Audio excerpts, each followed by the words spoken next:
A sleepy southern town becomes a place of unimaginable horror as young girls begin disappearing.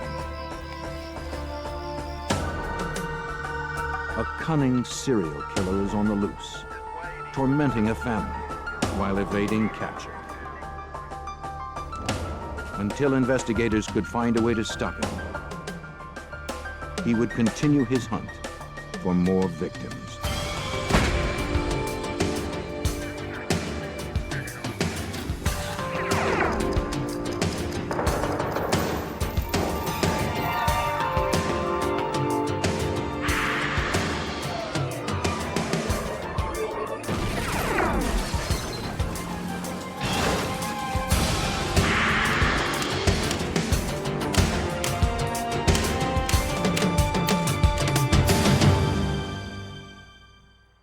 He was a predator, abducting girls and young women from their own front yards in broad daylight. He was a sadist, phoning one victim's family, taunting them, boosting, then dashing their hope. And he wouldn't stop until we stopped him. I'm Jim Kallstrom, former head of the FBI's New York office. This serial killer, whoever he was, could pass unnoticed in society. Yet he craved the attention his crimes provided. Somewhere in this contradiction lay the key to his exposure.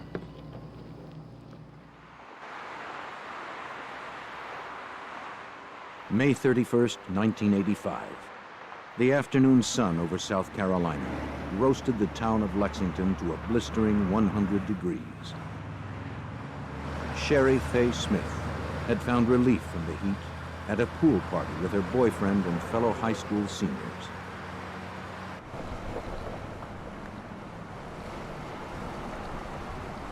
She was looking forward to the carefree days between her final exams and graduation. All of summer and the rest of her life awaited the ambitious 17-year-old. She lived with her family in a quiet, rural community, a safe place tucked away on the edge of town. The Smiths' home sat on a generous lot of dense woods. The house was about 200 yards from the road. Sherry's dad, Robert Smith, served as a local pastor. This Friday afternoon, he worked at home in his second-floor office.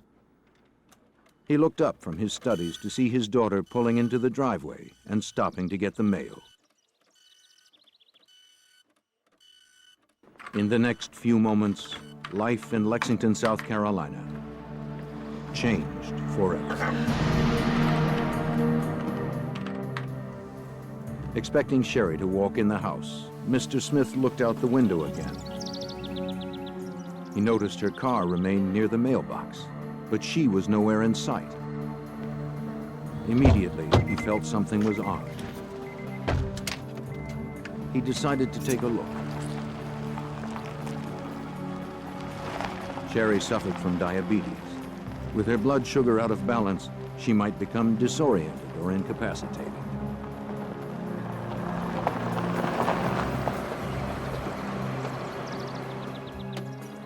When he arrived at the bottom of the driveway, Mr. Smith found Sherry's car still running and the door swung open. Sherry? But his daughter was gone. There was no response to his call. Sherry! His mind began to race as he imagined the possibilities. Could she be lying in the woods somewhere, unconscious or in shock? Sherry! He yelled louder as he grew more frantic with worry. Sherry! There was no sign of her anywhere. Sherry was gone. Mr. Smith immediately called for help. The assistant sheriff of Lexington County responded to the call. The distraught father explained that Sherry was not the type to just run off. I'm not sure what happened, but how much time? She was responsible, warm, and well-adjusted. Not the sort of teenager to run away.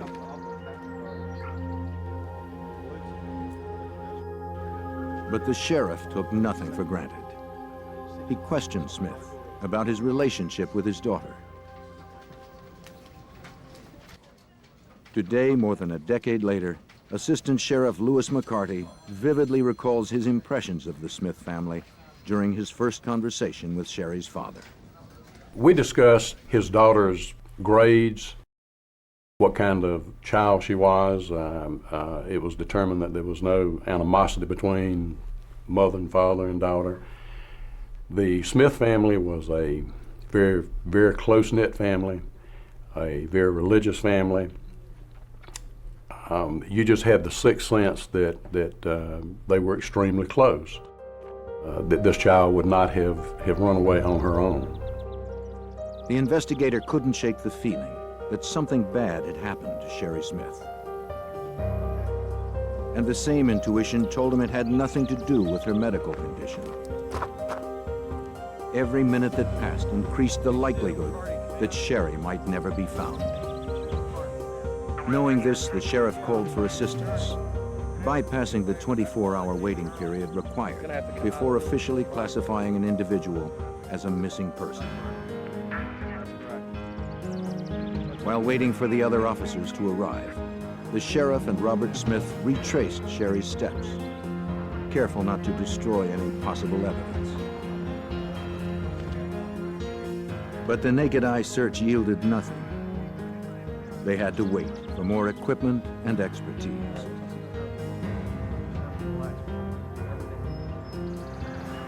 Within minutes, officers from the South Carolina Law Enforcement Division, known as SLED, arrived at the Smith home. Investigators combed the scene, looking for tire tracks, foot impressions, or fingerprints. They found nothing. Knowing the next few hours were critical, the authorities assembled a task force and organized a massive ground search. The possibility of an abduction prompted a swift response. Crimes like this simply did not happen. Surrounding counties sent every available officer to help.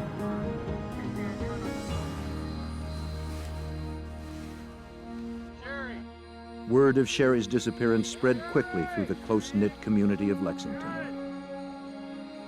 Hundreds of local residents offered to participate in the search. Still, they found no trace of the young woman.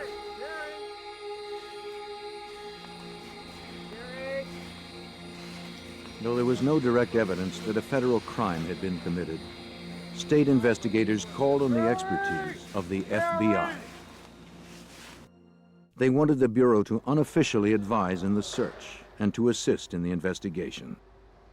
Special Agent John Vollmer from the FBI's Columbia office was dispatched to the Smiths' house the next morning. The disappearance had even baffled the experts. She was nowhere to be found. And she was not from a type of family background where that would readily indicate she'd run off with somebody. She was from a very stable, good family background, and they immediately thought obviously something had happened to her. But we had no idea at that point what. The search urgently continued, with hundreds of volunteers and officers working around the clock. It was a daunting task. The heat and terrain hindered the hunt. When you're talking about looking in a county of 500 square miles, it's almost like looking for a needle in a haystack. It's extremely difficult because you don't know where to begin and where to go. 2 long, hot days of searching passed, and still there was no sign of Sherry. It grew more and more likely that this was an abduction.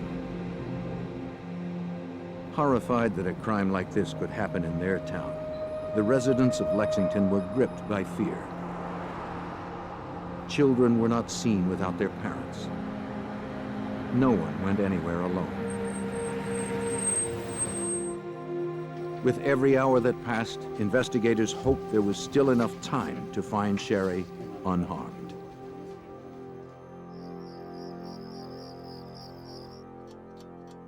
On June 3rd, 3 days after Sherry Faye's disappearance, at about 2:30 in the morning, a call disturbed the Smiths' restless sleep.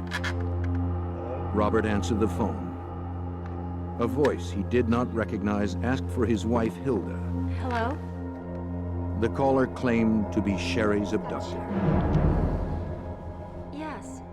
The captor apologized for taking Sherry and insisted that she would eventually be returned. He made clear this was not a ransom call. He told Hilda that she would receive a letter in the mail later that day. Just tell us what you want. He promised he'd call back and hung up. You hung up. Though a phone tap had been set up earlier, the call was too short to get a trace.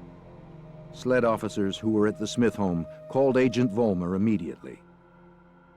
It really was unclear whether she was alive or dead. The caller was indicating that she was alive, that he would see that she was returned safely. And I think at that point everyone was hopeful that he was truthful and that in fact she was not dead and would be returned to her home and family. A letter, hopefully containing clues to Sherry's whereabouts, would be a welcome break. But first they had to find out if the letter, promised by the caller, really did exist. Not wasting any time, they woke the town's postmaster and ordered him to open the post office before daybreak. Then they went to work, sifting letter by letter through the piles of outgoing mail. Long envelope, something similar to this. After a half hour, the postmaster found an envelope addressed to the Smiths. Carefully, they slipped it into an evidence bag and sent it to the SLED forensic labs for analysis. Inside the envelope, examiners found a 2-page letter written on yellow legal paper. Their excitement melted into horror as they began reading the letter. It was entitled, Last Will and Testament. It began, I love you, Mommy, Daddy, Robert, Dawn, and Richard, and everyone else, and all other friends and relatives. My thoughts will always be with and in you. Casket closed. I am sorry if I ever disappointed you in any way. I only wanted to make you proud of me because I have always been proud of my family. The letter ended with, all my love, always, Sharon, Sherry Faye, Smith. With the help of the Smith family, investigators confirmed that the handwriting was Sherry's.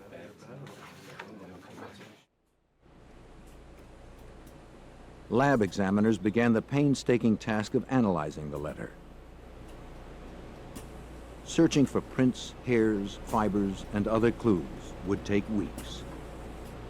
While investigators hoped the document might provide other valuable leads, they were alarmed by the letter's content. We were shocked. We were concerned for her well-being. There were several phrases in the letter that she refers to. One would be casket closed. Is, you know, why would a child make a statement, casket closed? Sherry's fate was unclear. The abductor had all the answers. He had promised to call again. Until he did, the Smith family clung desperately to hope. Just days after Sherry Faye's disappearance, her abductor had called to taunt the family. Since then, agents and detectives set up a voice recorder in addition to the tap already on the Smith phone. Having the abductor's voice on tape would be invaluable. If the suspect called again, they would be ready. The wait was excruciating.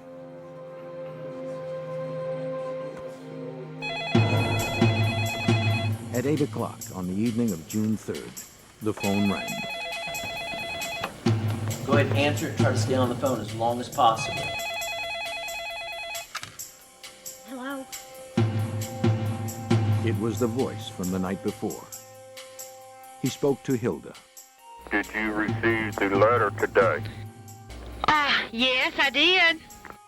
Okay, so you know now that this is not a hoax call. Yes, I know that. Okay, listen real carefully. I got to hurry. I know these calls are being traced. Is Sherry with you? Sherry is now part of me. Physically, mentally, emotionally, spiritually, our souls are one now. Your souls are one now with Sherry? Yes, and we're trying to work this out. So please do what we ask. The trace had been successful. Go ahead, US 1. The suspect had called from a phone booth about 20 miles away from the Smith home. A network of sheriff's deputies staking out the area raced to the scene, hoping to catch the caller still on the phone. But when they arrived, all they found was a phone dangling off the hook. Any cars? Give me plates. Any cars leaving the immediate area right now. He had slipped away, leaving nothing behind, not even fingerprints. They just missed him. Sherry's older sister, Dawn, recollects the agonizing uncertainty. I didn't really understand what was going on at the time. I didn't understand that he was a very sick person. I'd never dealt with anybody like that in my life. But I really believed that he was taking care of her and that there had to be some reason for the madness of Sherry being taken. On the surface, the abductor's phone conversations revealed nothing about Sherry's whereabouts. However, for the FBI, the phone calls offered the first glimpse inside the mind of this twisted predator. It would be up to FBI profilers in the Investigative Support Unit at Quantico, Virginia, to penetrate this criminal's mind. John Douglas pioneered behavioral profiling for the FBI. He and others developed the investigative tool from over 25 years of interviews with convicted killers, arsonists, rapists, and bombers. When someone asks for a profile, what they're looking for are characteristics, which includes gender, includes age, race, sometimes body typing, educational level, occupational type. To determine these characteristics, the profiler attempts to think like the killer. He tries to uncover his motivations. Examining every aspect of a crime reveals patterns of behavior. What emerges is a profile describing the type of person the killer will most likely be. After scrutinizing every detail of Sherry's abduction, Douglas generated a 22-point profile of the suspect. He painted the abductor as a white male, in his late 20s to early 30s, with above-average intelligence. He would most likely work as a blue-collar day laborer. Because it sounded as if the killer had electronically distorted his voice, he probably worked in electrical contracting. He would have a prior criminal record. Douglas also suggested he lived locally. The tone and content of his phone calls indicated he was an asocial obsessive-compulsive. If the stress of everyday life became too great, he would break down. He would then feel compelled to compensate for his own inadequacies through violent actions. He's the type of guy that feels like one grain of sand on a beach where there are billions and billions of grains of sand. He feels like nothing. He feels like a nobody. And how can this nobody, this personality, this person who's probably overweight, low self-esteem, unattractive, how can he become a somebody? He'll go after victims that there was no chance that he would ever come in contact with someone like a Sherry Faye Smith. And so for the first time in their life, they can be powerful. On Wednesday, June 5th, the Smiths received another call. This time, he gave the family directions to where they would find Sherry. Listen carefully. Take Highway 378 west to traffic circle. Turn left at white frame building. 6 feet beyond, we're waiting. God chose us.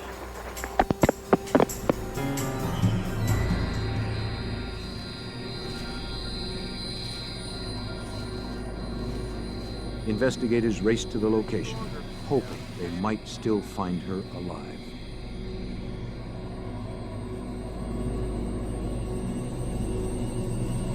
Six days after her mysterious disappearance, investigators found the body of Sherry Faye Smith. When the Smith family received the call to the location of the body, we went immediately there, and our worst fears came true. Sherry's body had been laid in the woods of Saluda County, some 17 miles from the home from which she vanished. Her abductor was now wanted for first-degree murder. A week of 100-degree heat had taken its toll.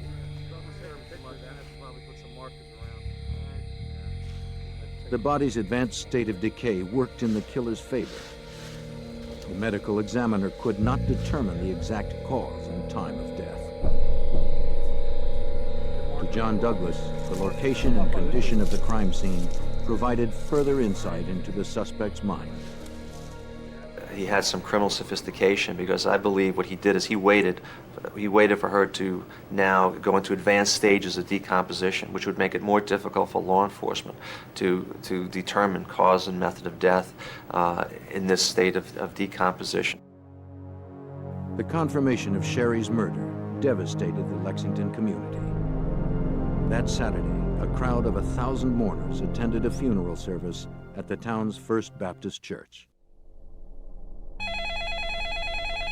That evening, following Sherry's funeral, the killer could not resist inflicting more torment. Well, may I speak to Mrs. Smith? Sherry's Aunt Beverly answered the phone. I want to speak to Dawn. I'm sorry, she's not available either.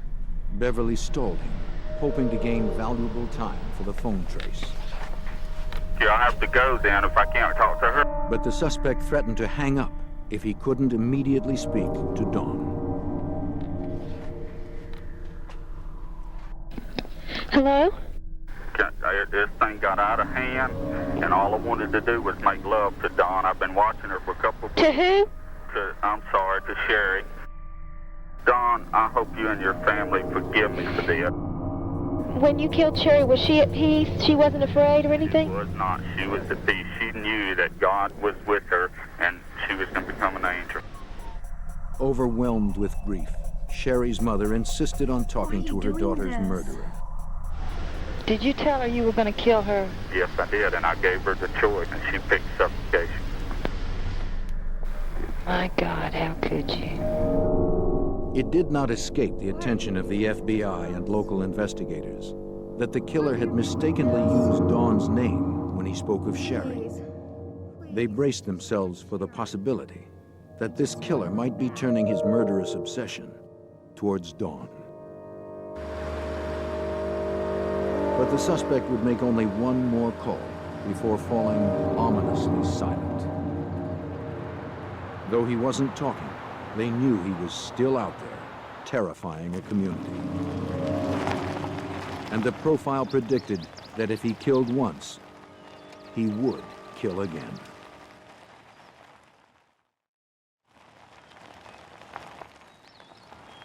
In June 1985, FBI investigators continued to hunt the kidnapper and killer of 17-year-old Sherry Smith.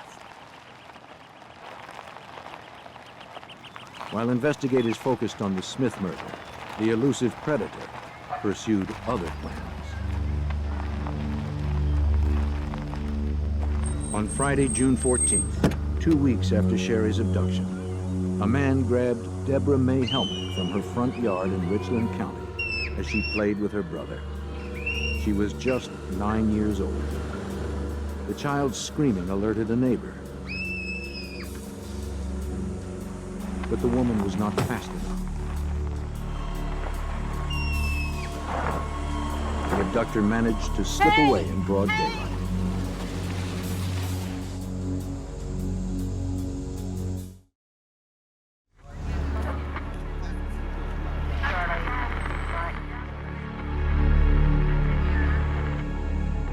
Helmick's neighbor could only provide vague information. However, the general description of the suspect and his method appeared eerily similar to the man the FBI wanted for the murder of Sherry. Richland County sheriffs immediately contacted the task force in nearby Lexington. Within moments of that abduction, we were aware of it and began to focus on that case also. We were pretty much in our minds, I think that everybody knew these two cases were connected. For John Douglas, the case took on an even greater sense of urgency. Deborah May Helmick's fate seemed almost certain. Once they get the urge, they're out looking for the preferential victim, but if they cannot find the victim of choice, they will go after whoever is available. And that was the case here with Deborah May Helmick. News of the second abduction brought Douglas down from Quantico, Virginia to South Carolina.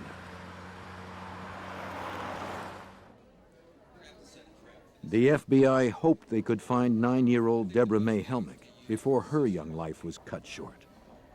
In the Smith case, the killer's phone calls had been a critical link for the investigators. It had been nearly a week since Deborah's disappearance, and they hadn't heard from him. To get him to call, Douglas devised a plan. With the help of the local media, he would set a trap. And the way that One key element of the plan placed Dawn Smith in jeopardy. Douglas had to ask the Smiths to put their other daughter at risk to catch Sherry's killer and hopefully find young Deborah. Dawn agreed. A lot of times people thought we were twins. We looked a lot alike, and so they came up with this plan that if I were to answer the phone, maybe he would turn that fascination from Sherry to me. And if I could keep him on the phone talking long enough about Sherry, about himself, about anything to keep him on the phone, then they could trace the call and catch him. Allow him to... Douglas's strategy centered around a memorial service for Sherry. Investigators promoted the service in the local press. The agents hoped the attention to his first victim would rekindle the killer's fascination with Dawn. Douglas needed something else to bait the trap. A personal item from Sherry's room. Based on experience, Douglas knew that sexual predators are often attracted to personal items of their victims. She likes koalas. They want mementos that they can keep, even display as trophies. He noticed the koala bear. It was the mascot of the university she planned to attend in the fall. This is going to work perfectly. The day of the memorial service, plainclothed agents swarmed the grounds, hoping their suspect would visit the cemetery. As the family's minister delivered a eulogy, Dawn and her parents huddled close. Though Dawn had willingly volunteered to lure the killer to the trap, the danger it presented weighed on everyone's mind. There was no telling what the suspect might do. The security around Dawn was heightened. We were extremely concerned about Dawn becoming a victim. Then, as planned, Dawn placed some flowers and the koala bear on her sister's grave. Now all that was left to do was wait. Using Douglas's profile, FBI agents coached Dawn on how to handle the suspect when he called. I was told to never be threatening, to never be harsh, to be real understanding and sympathetic and compassionate, and I was with him. And I think he liked that because he felt like he was very much in charge, which is something that he thrived on. Several calls came to the Smith home following the memorial service. Not knowing if it was Sherry's killer, Dawn had to answer every one. Shortly after midnight, the phone at the Smith house rang again.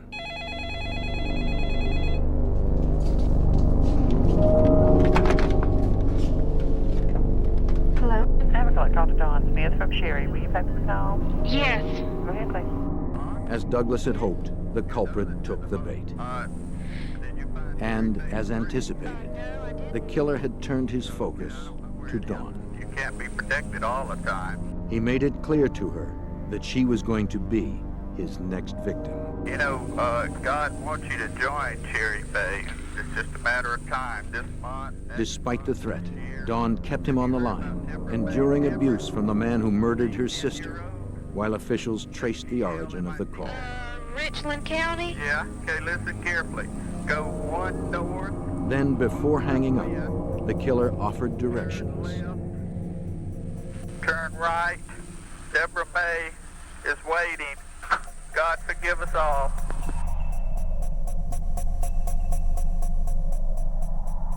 Special Agent John Vollmer feared that the killer would not stop there. Once he called about Deborah Helmick, then you're leading into the possibility that you now are dealing with a possible serial killer who has killed now at least 2, you suspect, maybe others before, and may continue to kill others. Despite Douglas's success at getting the suspect to call, no one had anticipated just how far away the killer would go to avoid detection. Tracing the call from outside the area took additional time. Again, the suspect left the phone booth moments before the authorities could reach him. We were very, very close to catching him on a number of occasions, and it's almost as if he sensed this and began to move further in making his phone calls. Other investigators followed the caller's directions. There, they found 9-year-old Deborah May Helmick murdered. The gamble had failed. With every missed opportunity, the probability of more victims increased. And now, Dawn was the most likely target. Investigators feared the killer would make an attempt to abduct her. An elusive serial killer had already killed 2 girls around Lexington, South Carolina. The slim amount of evidence frustrated FBI investigators as well as local law enforcement. But the forensic analysis was about to generate the biggest break in the investigation. The last will and testament of Sherry Smith was examined by Gail Heath, director of the Questioned Document section of the South Carolina Law Enforcement Labs. Using an ESDA machine, Heath hoped to find hard evidence. The ESDA, an acronym for Electrostatic Detection Apparatus, can pick up images that are invisible to the naked eye. It works on the opposite principle of a printing press. Instead of coating raised letters with ink to create an image, the ESDA fills in the indentations on the document in question with graphite. When an imaging film similar to Saran wrap is pulled tight over the document, a readable image comes through. After hours of examining the document, Heath found indented writing. It appeared to be a phone number and a name. The particular name and phone number in question, we were able to bring up the entire area code, the first 3 numbers of the prefix, the next 2 numbers, the 3rd number we were unsure of, and then we had the 4th number. The name on the pad was Joe. From the area code, investigators determined the number was from Alabama. To fill in the missing digit, investigators called every combination of the phone number until they reached a party who had the same name as the one found on the legal pad. They finally made a match. The number belonged to a man named Joe Shepard. Investigators scrutinized his phone records. They found that he had received a call from an address just outside of Lexington in Lake Murray, South Carolina. Either of these addresses could belong to the killer. Armed with the FBI profile, local police visited the Alabama address.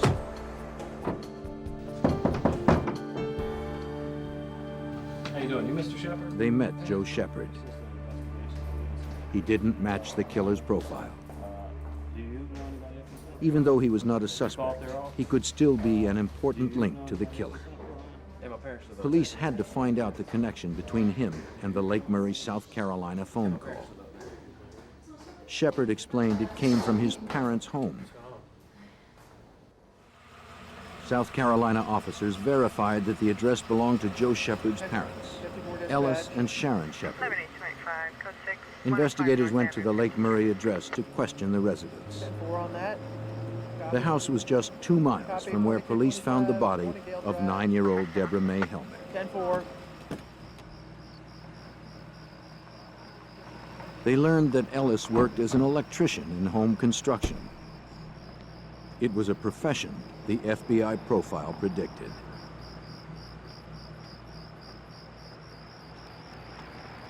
As the officers knocked on the door, a car pulled into the driveway.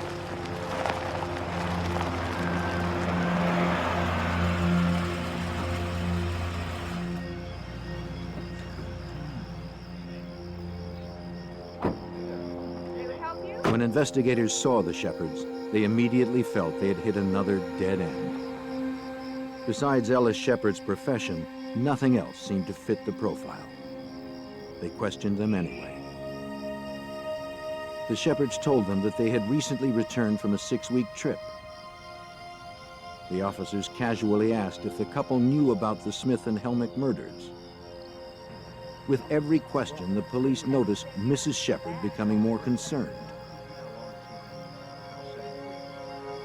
The Shepards were beginning to suspect their house sitter, Larry Jean Bell. As they described Bell, elements of the profile fell into place. He was a white male, in his 30s, who lived with his parents. He sometimes assisted Ellis in home construction. Just days earlier, when the Shepards returned from the vacation, Bell had picked them up from the airport. He talked to the Shepards at length about the cases. He was closely following the news of the murders. It was more evidence of a meticulous mind and behavior consistent with the profile. They said that he had saved the newspaper articles, told them all about the case in great detail from the airport back to their residence. Again, it was uncanny how much this profile was on track. The detectives asked if they could see the inside of the house. Suspecting the killer had used a weapon to force Sherry Smith into the car, they asked Ellis Shepard if he owned a gun. Shepard led them to a drawer where he kept his revolver. Last time I used this gun. To his surprise, the gun was gone. Got a good idea. The officers asked the couple to accompany them to the precinct. They wanted the Shepards to listen to recordings of the killer's calls to the Smith family. The investigators needed to know if the voice on the recordings belonged to their house sitter. For a couple of months, and then they'd find out I'm sane, and then I'd get tried and get sent to electric chair, put in prison rest of my life. I'm not going to stay in prison rest of my life. Though the caller may have electronically altered his voice, to the Shepards, it was clear that the man on the tape was their house sitter, Larry Jean Bell. I filled in all the holes and everything. We were all extremely elated. We could not show any emotion, but we knew that we had the case at that point. We had our man. But anyway. The Shepards told the police that they expected Bell to return to their home at 7:30 the next morning for work. We're going to have a Detective Perry outside. Investigators staked out Bell's residence. This time, there was no way he could elude capture.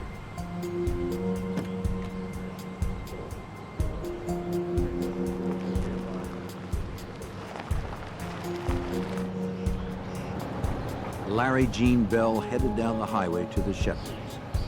He failed to notice the unmarked police car following behind him. The officers radioed to another car waiting to cut him off at the approaching intersection.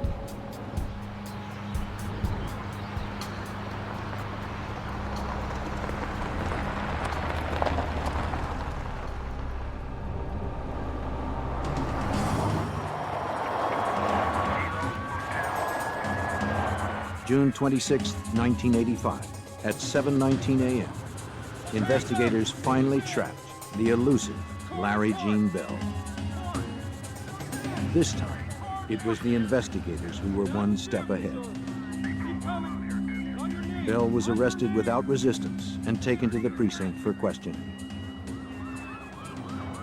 With Bell now in custody, investigators still needed to build an airtight case to make sure he would never be free to kill again. Combining hard forensic evidence with the FBI profile, South Carolina police arrested Larry Gene Bell on suspicion of kidnapping and murder. But now they had to prove beyond any doubt that he was indeed the killer of Sherry Smith and Deborah May Hellman. It was up to Lexington County Solicitor Donald Myers to make the case. A career prosecutor, Myers was determined to convict the killer who had so horrifically taunted his victim's family. I did not like Larry Gene Bell even before I knew him. And I knew that this was probably the most publicized case that we would ever had, the most publicized in South Carolina up to that time. And I pretty much committed myself to go after him with everything I had. Though there was powerful evidence against Bell, it was only circumstantial. Still, in the state of South Carolina, a confession could guarantee the maximum sentence. Myers needed to make sure that Bell would never be able to take another life. He wanted a confession. Again, they called on the FBI to help. They recommended setting up an interrogation room that would elicit a self-incriminating statement. For instance, a map showing where the phone calls were made, some pictures of the victim so that he's aware as he looks about the room to remind him of the victim. You might have fingerprint cards on the table. You might have notebooks or file cabinets that would have his name on them, all to make him think you obviously have narrowed in on him, you've got the goods on him, he might as well go ahead and give it up. While the officers prepared to question Bell, other detectives secured a search warrant for the Shepherd's house. For the next 12 hours, the forensic team combed every square inch of the home, looking for anything that would firmly connect Bell to the crimes. As the profile predicted, the house was in perfect order. It was meticulously cleaned, vacuumed, and dusted, particularly in the room where Larry Gene Bell had been staying. But beneath the orderly exterior, the team uncovered evidence of his deviance. The bed's pristine sheets concealed a thin, dirty mattress, and beneath that lay a porn magazine and a handgun that matched the description of Mr. Shepherd's missing .38.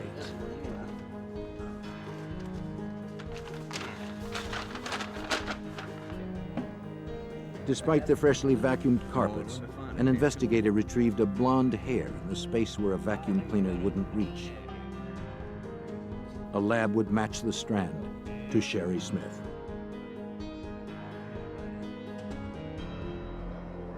Mel, how are you this afternoon? While the investigators continued the search for evidence at the Shepherd's home, detectives at the interrogation carried out the FBI's strategy. First, they made sure Bell was comfortable. As advised by Douglas, they spoke to the suspect in a non-threatening way.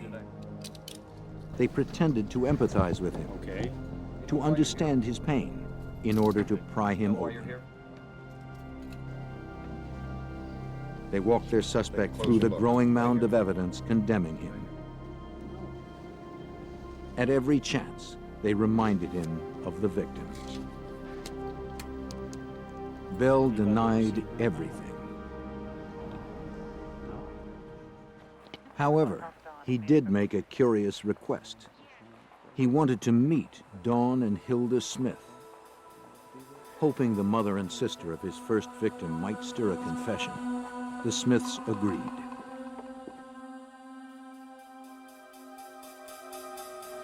Hilda and Dawn tried to mentally prepare themselves. Finally, they stepped into the room and came face to face with Sherry's killer. He began to mumble and he began to speak about how he was sorry that the person sitting in that chair couldn't have been the one that had done this. But another, Larry Bell, could have been the one. He really didn't make a lot of sense. And so I remember sitting there, I remember looking at him, I remember listening to him, and I really just felt disgust. That I knew this was the man. And he wasn't even man enough to say, I did it, I'm sorry. Just trying to make excuses. But my mom said the most incredible thing to him. She said, I know you're the man that killed my daughter, and I can honestly say that I don't hate you. And he got teary. But Bell's emotional break went only to the point of tears. He never made the confession authorities wanted.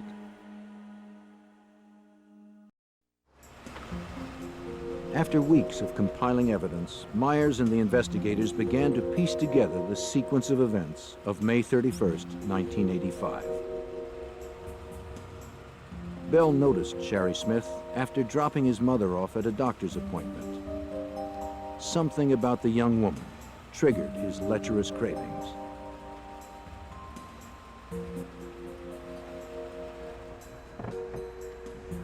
As she left the parking lot, Bell followed. His desire shattered what little restraint he possessed. He never let her out of his sight. Sherry did not notice the car following her down the road. She pulled into the driveway and stopped at the mailbox.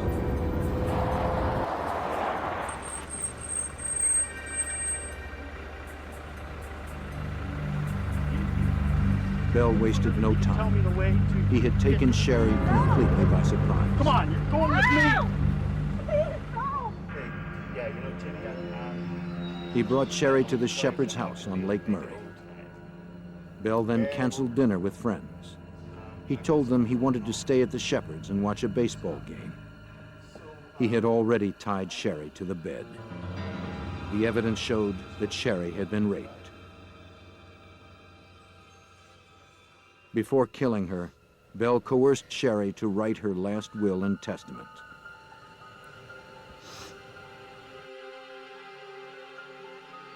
"12 hours after she disappeared, he covered her mouth with duct tape and suffocated her. Investigators believed that she was dead by 4:58 a.m., the time Bell claimed that their souls became one. It took less than 1 hour for 12 South Carolinians to find Bell guilty of first-degree murder. Myers prosecuted Bell in a separate trial for the murder of 9-year-old Deborah May Helmick. He was found guilty a second time. With Bell's conviction, the Smith family could begin to rebuild their lives. There was a sense of relief that, okay, now he can't do this to me, he can't do this to anybody else, and he will be put away. Larry Gene Bell paid the ultimate price for his sadistic crimes. On October 4th, 1996, he was put to death in South Carolina's electric chair. Though the loss of Sherry Smith and Deborah May Helmick will always be felt, life in Lexington has slowly returned to normal. With skill and determination, the South Carolina law enforcement community and the FBI brought closure to a grieving town by ending the deadly game of cat and mouse.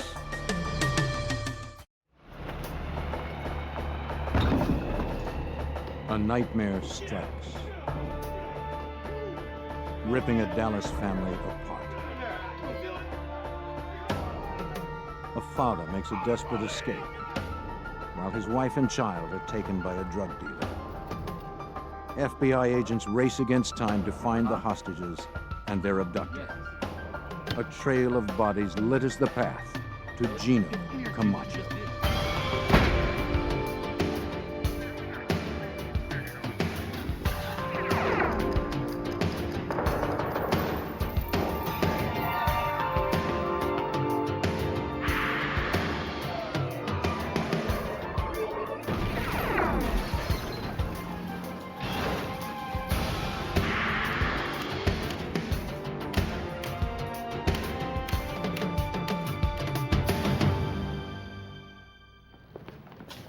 A mother and child are kidnapped. A bystander is murdered. Violence such as this shattered a quiet Texas neighborhood and exposed a drug cartel that flourished where it was least expected. I'm Jim Kallstrom, former head of the FBI's New York office. FBI field agents work to penetrate the secretive drug underworld, expose those involved, and crush the cartel.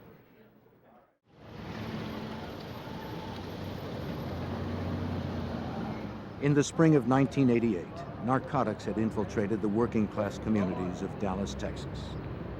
A rise in robberies and break-ins followed the drug trade. Some families retreated from the higher crime areas to the neighborhood of Pleasant Grove. Sam Wright, his 3-year-old son Andre, and his wife Evelyn Banks found refuge among the porch-lined streets. Here, residents looked out for one another. Then, early on May 20th, 1988, a gunshot shattered the morning silence. To the shock of one onlooker, 4 armed men emerged from the Wright house, dragging the family to a car.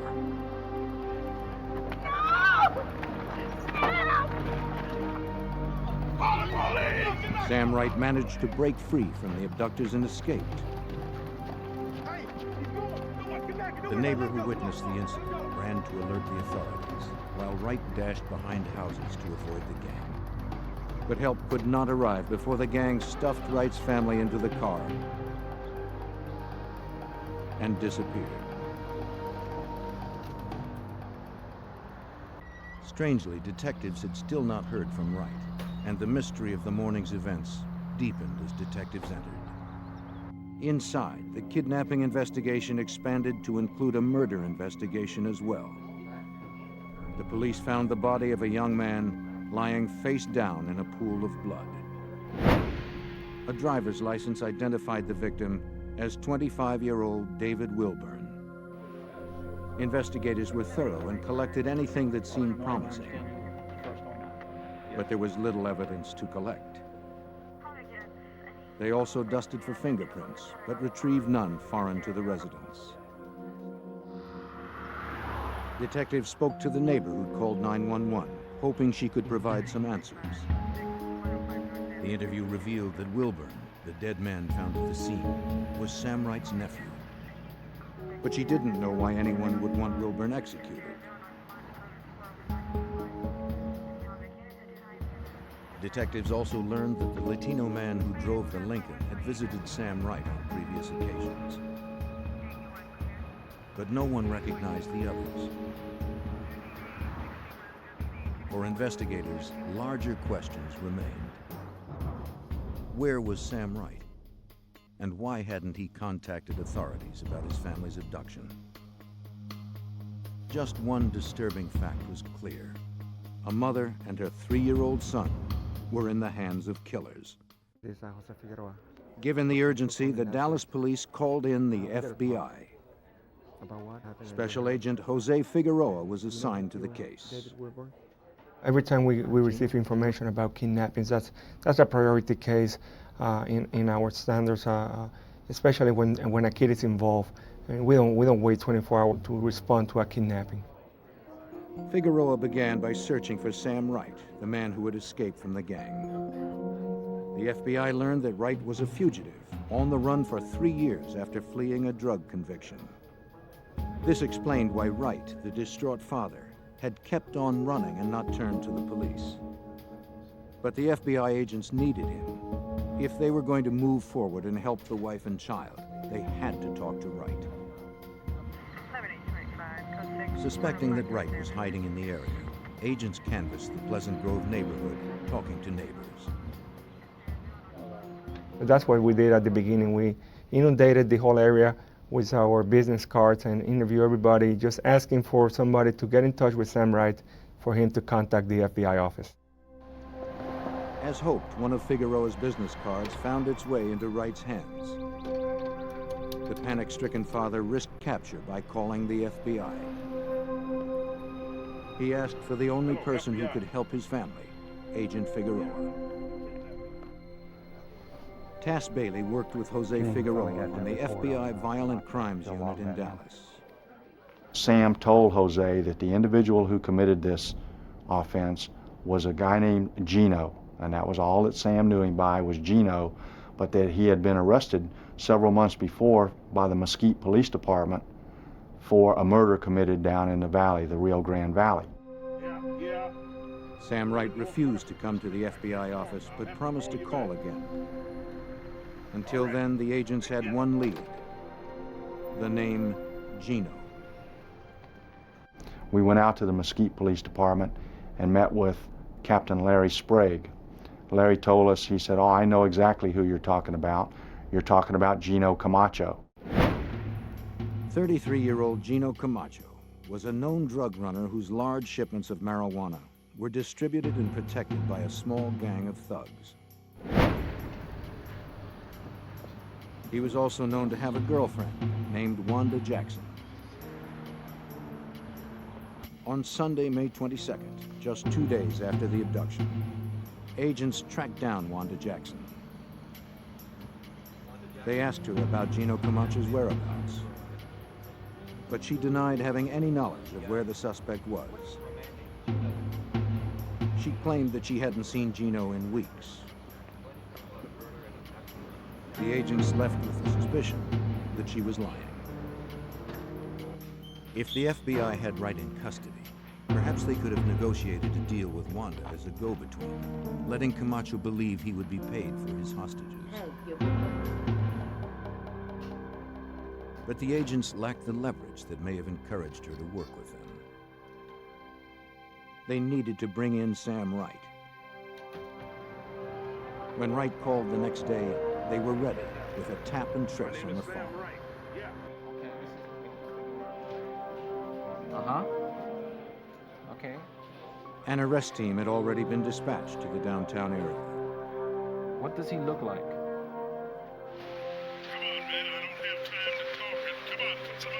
You know his name? When the payphone address came through, it was radioed to the field.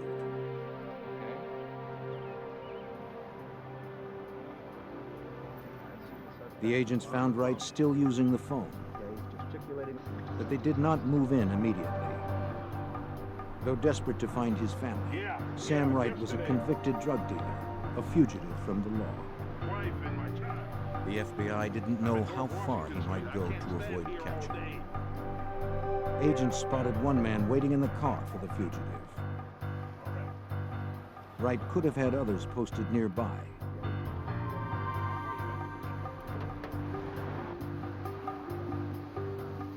The agents wanted to reduce the risk of violent resistance by Wright and any of his associates. Okay, here we go.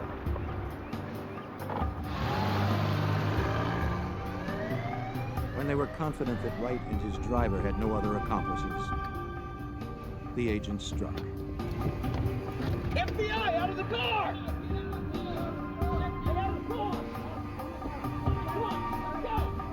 Wright was arrested without incident on his outstanding warrant and taken into custody.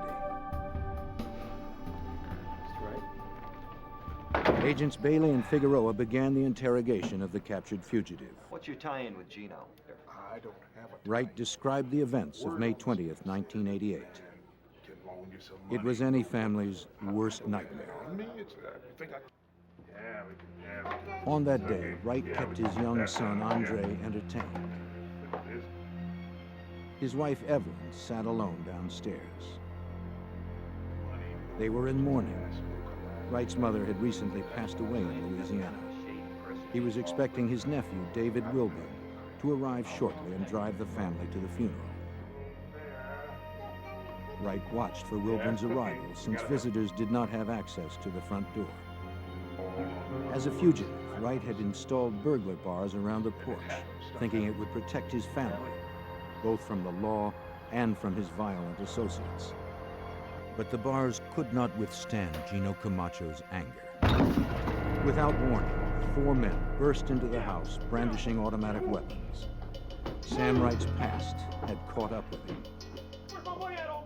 The one he knew as Gino screamed that he wanted money that was owed him. Wright swore he didn't have it and pleaded for mercy. Gino's rage only escalated. At that moment, Wright's nephew, David Wilburn, arrived. He could not have come at a worse time. Though he was a large man, Gino's men quickly subdued him. Wright described his nephew as a gentle soul who never hurt anyone. Gino yelled that he meant business. To prove his point, he placed the muzzle of a .357 revolver to the back of Wilburn's head. A second later, a single shot brought instant death. Wright watched helplessly as the lifeless body of his nephew collapsed a few feet away. Sam Wright desperately wanted to help authorities, but he swore he didn't have any more information that could assist the investigators in locating his family. While Wright remained in custody, the clock continued ticking for his wife and son. To expedite leads, Dallas police and the FBI orchestrated a media campaign. Area newspapers and television stations featured pictures of Camacho's face. The authorities requested that citizens come forward with any information as to the suspect's whereabouts.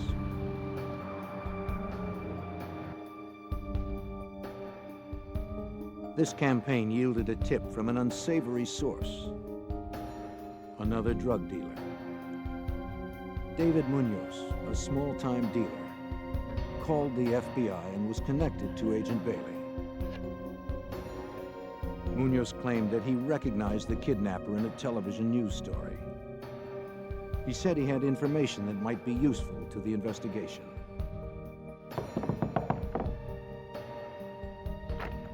You call my office? Munoz arranged to meet Bailey in his Dallas motel late at night. He told Bailey that he knew who Camacho's accomplices were. He even offered to turn Kamacho over to the FBI as part of an unorthodox deal. I got something you want. What Munoz planned on doing was kind of taking over the collection of Camacho's drug debts and business dealings, and wanted us to kind of turn a blind eye towards this. We basically told him no deal. Because there was only a weak connection to the case, Bailey did not arrest Munoz. Nevertheless, the FBI agent managed to extract one key name from the opportunist, Eddie Blaine Cummings. On the street, Cummings was known as Fast Eddie.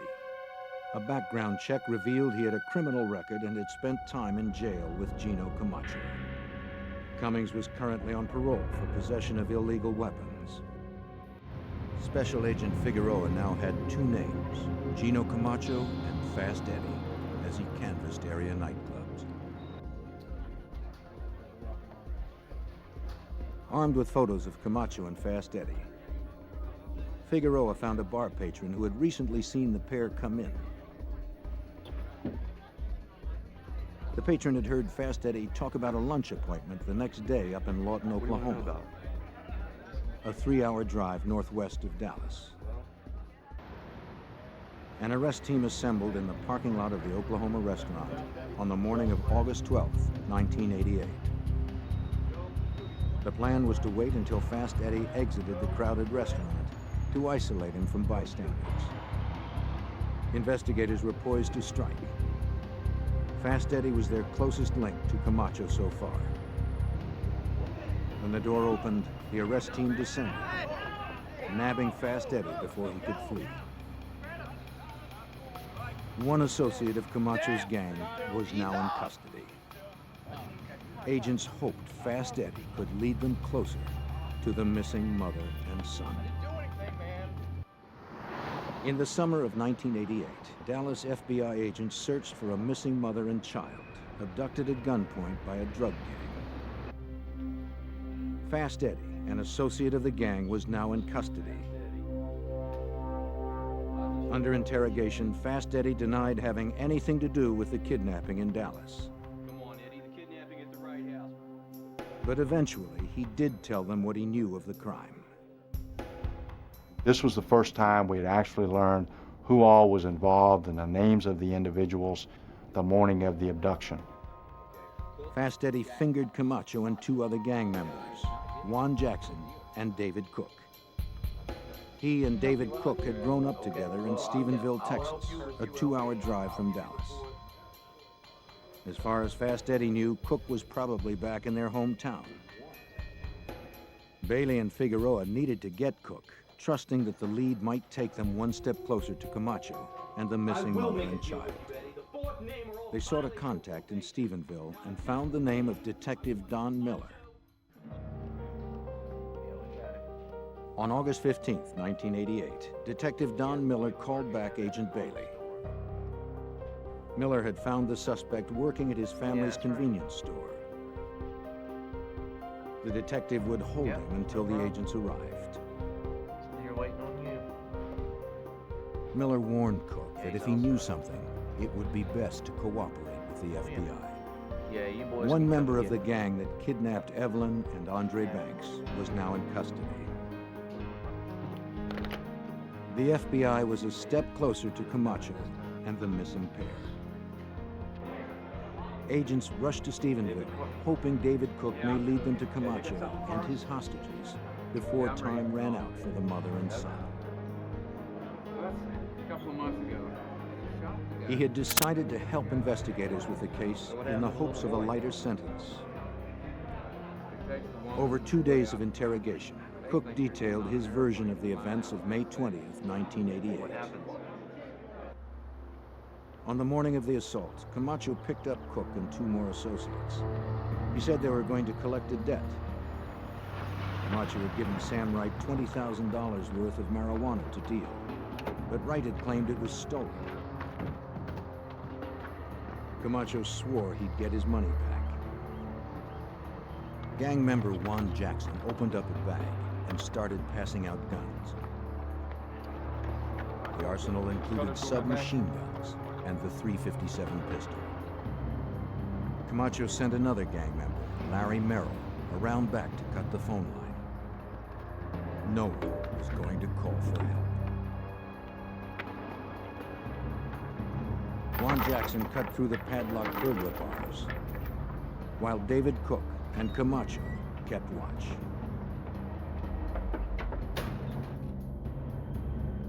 They burst in the front door and found Evelyn Banks in the living room. Kamacho had his men sweep the house, guns drawn. Where's my money? Where's my money? Where's my 20 grand? Downstairs. Move. I want my money. I want it now. I'm not leaving this house without it. I'm not leaving here without my money. You understand me? The gang corralled the terrified family into the living room as Camacho's fury rose. He said that if the family didn't cooperate, they would die. Kamacho told him to put the baby on the sofa next to his mother, and that if the baby moved or caused any problems, to shoot him.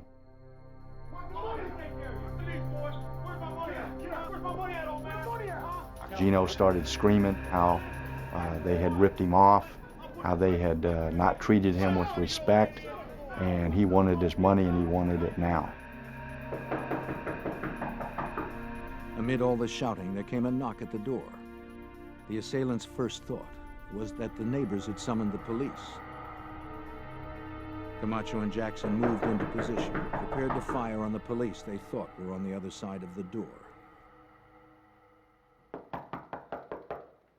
Come in! When David Wilburn walked through the front door, he was surrounded by the armed gang. The gunmen threw him to the ground without a struggle.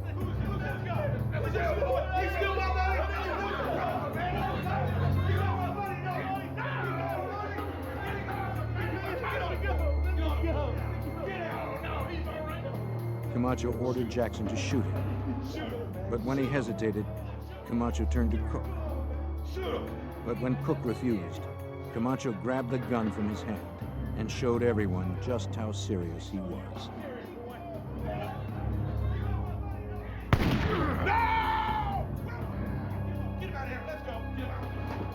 Kamacho yelled that no one was going to show him disrespect anymore. Grabbed my gun and he just blows the guy away. Under intense questioning, Cook never wavered on the facts, including that Kamacho was the shooter. His story matched Sam Wright's version. After they left the house, Kamacho remained furious that Wright had escaped. But the gang didn't give chase. They knew the police would soon be summoned in force to the Pleasant Grove neighborhood. Instead, Kamacho ordered them all to Cook's apartment, where he could decide their next move. Kamacho figured they could lay low there with the hostages.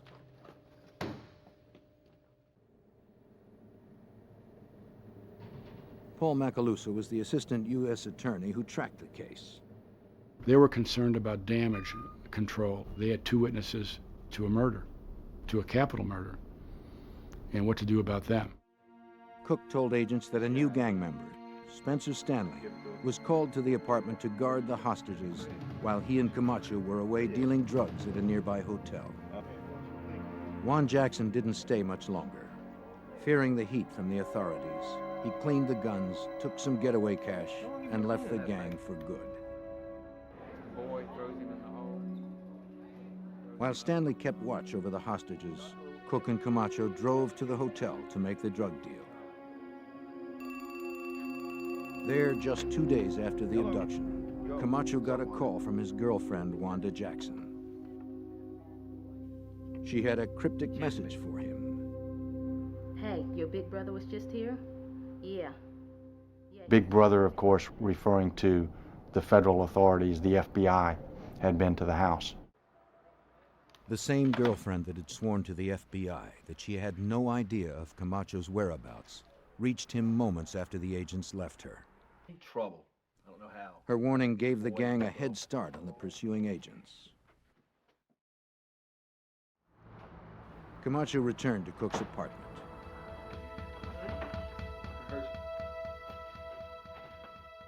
He told Evelyn that he wasn't angry with her, only with her husband over the money. I'm not after you. He said he would release her and Andre if she promised not to go to the authorities. Old man owed me the money. She Throw agreed. you around the way I did. With that pledge, Kamacho said he would take them to a private airstrip in Oklahoma for a flight to California. Get us all out of here to safety. There they would remain safe until Kamacho settled up with Wright. At the end of a grueling interrogation session, Cook told agents that Evelyn and Andre never made it to California. There was no plane for them to board. Cook knew where they were left, across the Texas state line, near Ardmore, Oklahoma. Turn around, hands right here. In August of 1988, special agents from Dallas's Violent Crimes Unit had arrested one member of a Texas gang responsible for one murder and the abduction of a mother and child. While in custody, Cook pointed special agents Jose Figueroa and Tass Bailey north to Oklahoma. It was the next stepping stone towards their ultimate goal: finding Evelyn and Andre Banks and their abductor, Gino Kamacho.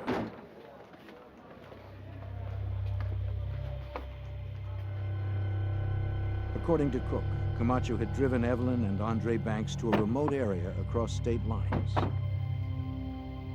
The gang leader had promised to fly the mother and child to her relatives in California from an airstrip that was concealed behind the trees. They pulled the car off the side of the road and together headed into the woods.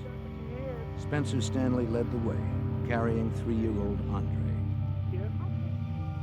In a few hours, she thought she would be on the West Coast, where she would remain until her husband paid the drug debt he owed Kamacho.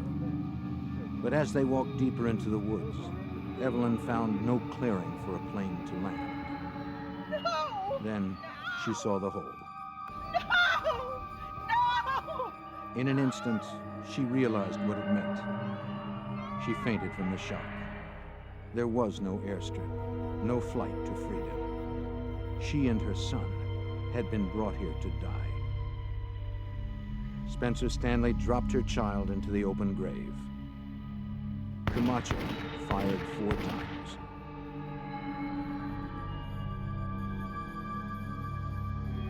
Then they threw Evelyn in on top of her son and shot her as well. Evelyn Banks and her 3-year-old son Andre died on May 23, 1988. This was the grisly scene that David Cook told agents he was leading them to. The agents had just about reached their frustration point when Cook at last recognized the area. The search for Kamacho's victims began in the punishing heat of late summer. The federal kidnapping case had escalated into a homicide case as well. Kamacho had now killed 3 people. But if the agents wanted to prove their case against the killer, they had to find the bodies. To pinpoint the burial site, the agents began a line search through the trees. And as we walked in behind those cedar trees, you could see a depression in the ground where someone had dug. All the sod had been torn off. When investigators reached the site, 3 months had passed since the murders. They began the painstaking excavation. They removed small loads and sifted through the dirt, careful not to miss or destroy any evidence. Near the surface, agents found shell casings from a .380 caliber weapon. Yeah, somebody got a bag? That fit with Cook's account that Kamacho had fired a small, semi-automatic pistol. Right there. The digging continued at a painfully slow Looks pace. like they've all been here about the same. You got to remember, this is the end of August. It was about 95 degrees, about 90% humidity. We were in that area of the trees, so there was no air movement. I mean, we were just stuck in there. We'd been digging for about 2 hours. Then one of the agents struck something hard. It sounded hollow. Another blow broke through the shell-like crust. A foul stench suddenly overwhelmed the agents. And the god-awful smell of decaying human body came out of the hole, and we both jumped out of the hole and went over in the bushes and got sick, and then had to go back into it again. Before burying Evelyn and Andre, Kamacho and his men covered the bodies with cat litter to help hide the odor. But the clay in the cat litter absorbed moisture from the bodies, then hardened into an airtight shell, reducing the rate of decomposition and preserving the bodies for autopsy. Despite the nauseating stench, the agents pressed on. They put Vicks Vapor Rub under their noses to suppress the odor and continued working. They were determined to construct an impenetrable case against Kamacho and his gang. Cook then led agents to nearby Lake Texoma, where he said the gang had disposed of the weapons after the killing. A dive team from the Oklahoma State Bureau of Investigation combed the lake bottom. They came up with more casings from the .380. And then they found the handgun. The physical evidence against Gino Kamacho was now solid, corroborating eyewitness testimony. The federal agents were confident they could secure a conviction on 2 counts of kidnapping and 3 of murder. But Kamacho remained at large, and agents learned he had killed again. Cook told the FBI he could lead them to that body as well. In late August of 1988, the FBI in Dallas had captured David Cook, a member of a violent Texas drug gang. The gang's leader, Gino Kamacho, wanted for kidnapping and 3 murders, was still at large. Cook was cooperating with agents in the hunt for Kamacho. He had led investigators to the burial site of Camacho's most recent murder victims. But during the 2-day trip to recover the bodies of Evelyn and Andre Banks in Oklahoma, Cook surprised agents with another tale of Camacho's terror. This time, Kamacho had released his rage on a woman named Pamela Miller. Agents now turned their focus to her whereabouts. Agents learned that Pam Miller worked as an exotic dancer in a Dallas strip club. She met Kamacho and started hanging out with his gang.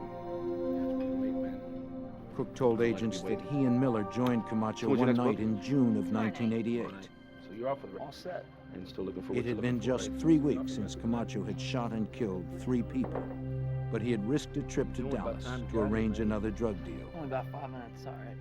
The buyer showed up at a hotel bar and began negotiating. take care of her. Yeah. But Pam interrupted the transaction. Pam Miller recognized the purchaser as somebody who came into the club where she had danced, and she recognized him and she told him so. I know you, you came into the club. Well, not surprisingly, this had a chilling effect on the transaction. Sure. The buyer skipped out. The deal was dead. You have any idea what you just did? I know him from where I danced at. You do? Camacho became furious at Pam for messing up the drug deal, and Cook and Pam and Camacho walked out of the hotel. As soon as they got in the car, Camacho started beating Pamela. Pamela then made some comments to Camacho attacking his manhood, which only infuriated him more. Yes. Huh? Yes, you did. You lost me. As they drove, Camacho's rage boiled over. Cook and Stanley had seen the results of his temper before. They knew where it could lead. Yet they were too intimidated to speak up. Camacho's brutal beating didn't stop until Miller had lost consciousness. Stop the car. Still enraged, Kamacho ordered Cook to stop the car.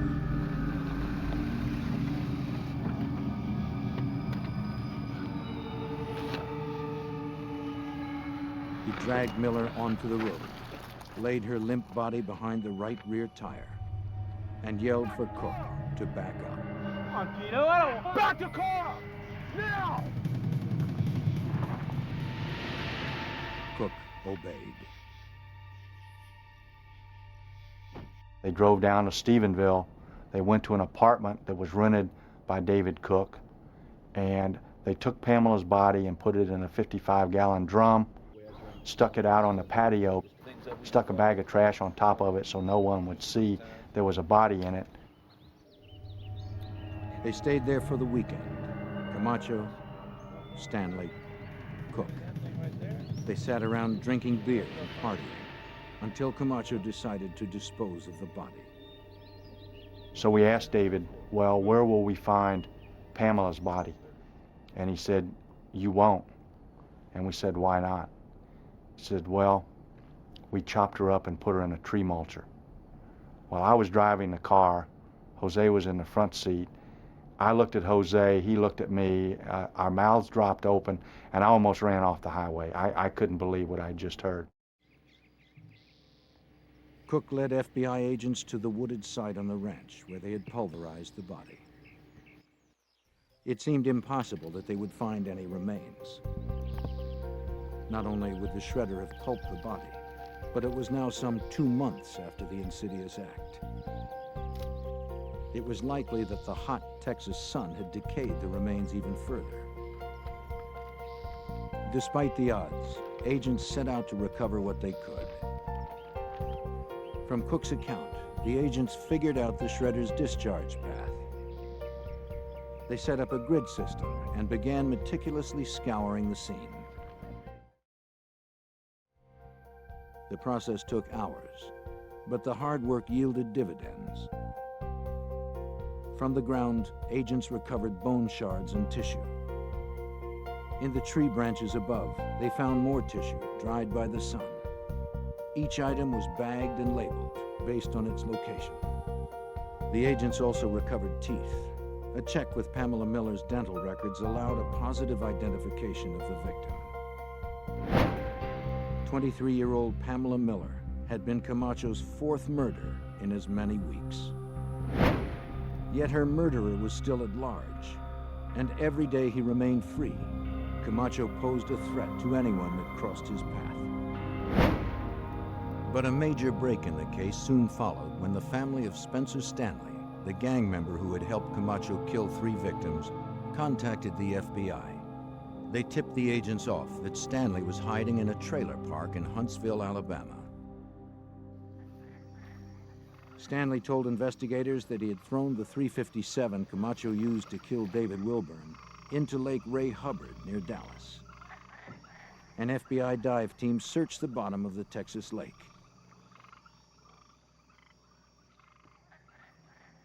They never found a gun.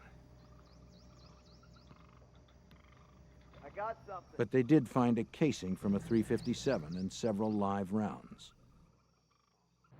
The recovered bullets were taken to the FBI's Materials and Devices Unit in Washington, D.C. for neutron activation analysis. Agents hoped that the bullets from Lake Ray Hubbard could be matched to the bullet that killed Kamacho's first victim, David Wilburn. Neutron activation analysis is based on the fact that lead bullets are created in batches, and each batch of lead is unique. The FBI examiners needed to prepare the bullets for the test by removing the slugs from the shells, readying them for transportation to a nuclear reactor. Lead samples from each bullet were lowered into the reactor's core. The samples absorbed neutrons and became radioactive. The radioactivity was measured and gave a precise reading of the chemical elements found in the lead, a radioactive signature. Examiners concluded that the signatures from each bullet were identical. The bullets from Lake Ray Hubbard and Wilburn's body had come from the same batch of ammunition. Though the physical evidence against Kamacho continued to build, it didn't put the authorities any closer to locating the fugitive. Through an informant, the FBI learned that Kamacho had escaped to Mexico and was hiding in a small town just south of the Texas border. U.S. authorities sought to have him arrested and extradited. But Mexican authorities were unable to cooperate. They claimed that the town where Kamacho stayed was controlled by drug kingpins who were heavily armed. If the Mexican police attempted an arrest, there would be heavy casualties. The FBI would need another plan to bring the gang leader to justice. After 4 murders in the U.S., drug dealer Gino Kamacho had escaped to Mexico, out of reach of the FBI. But without his gang or the drug trade that had supported them, his money began to run out. By the spring of 1989, Kamacho was in desperate need of cash. He still had suppliers in Mexico, if he could locate a buyer in the States. Because he feared crossing back into the U.S., he searched for a middleman with narcotics distribution contacts north of the border. The low-level go-between Kamacho stumbled upon worked as an informant for the U.S. Drug Enforcement Agency.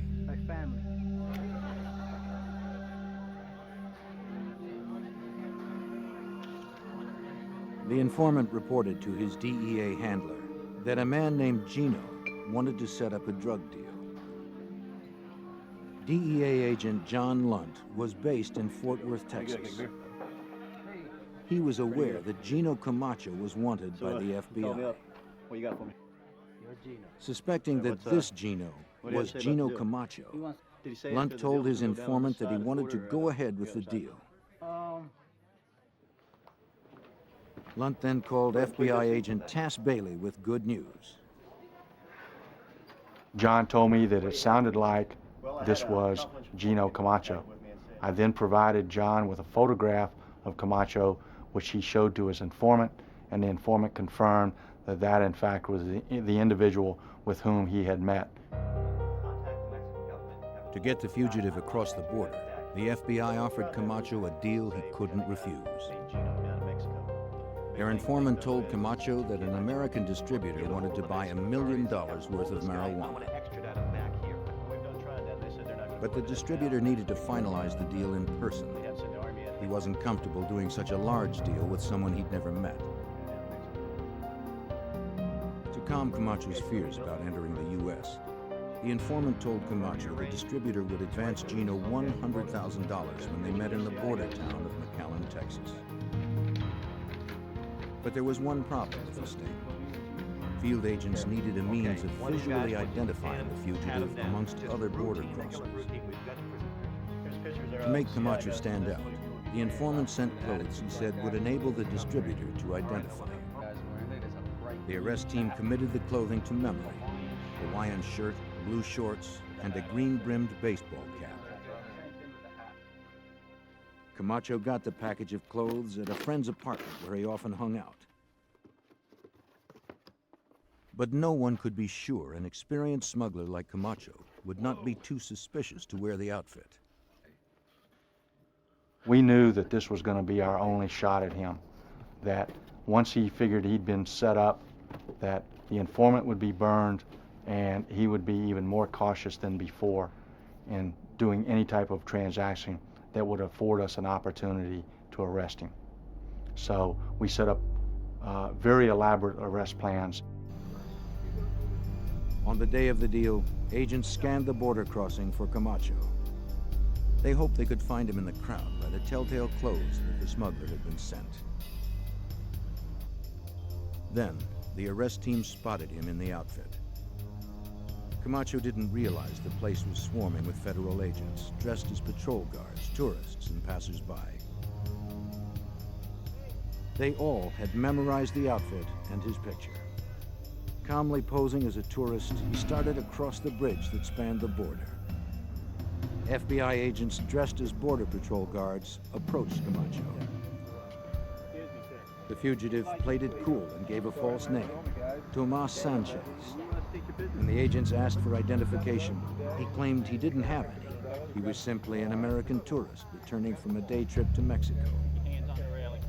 The agents coolly told him to come inside for questioning. He went without a fight, believing this minor misunderstanding would soon be cleared. The gang leader was already in FBI custody, and he didn't even know it. Kamacho was taken to the Border Patrol office and fingerprinted. Bailey let him stew in the cell for over 2 hours, while agents waited for a computer match on the prints.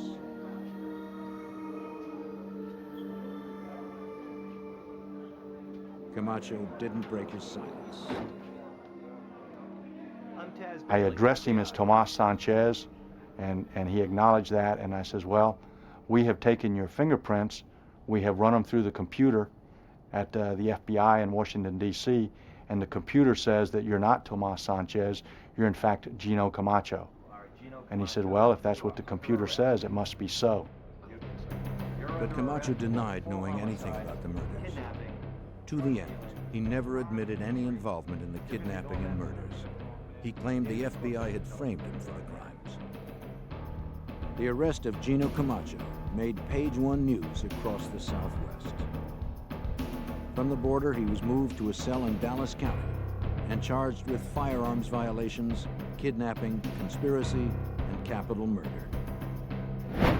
Kamacho and the rest of his gang were prosecuted by the authorities. David Cook received 24 years for his part in the murders and kidnapping. Spencer Stanley got a life sentence for the 3 murders he helped carry out. Juan Jackson earned a life sentence for his involvement. Fast Eddie Cummings and Larry Merrill got 8 years each. Sam Wright had to serve his prior drug sentence, as well as additional time for fugitive flight. But for Kamacho himself, state prosecutors sought the death penalty. For the state of Texas to put a man to death, the prosecution must prove more than premeditation. It must show the accused remains a threat to society. For this reason, Kamacho was tried on the state murder charge first. Otherwise, a conviction on the federal charges would have sent Kamacho to prison, where any threat he posed to society would have been removed. In separate trials, Gino Kamacho was found guilty for murder and kidnapping. The sentence was carried out 10 years after the deaths of Andre and Evelyn Banks and Pamela Miller.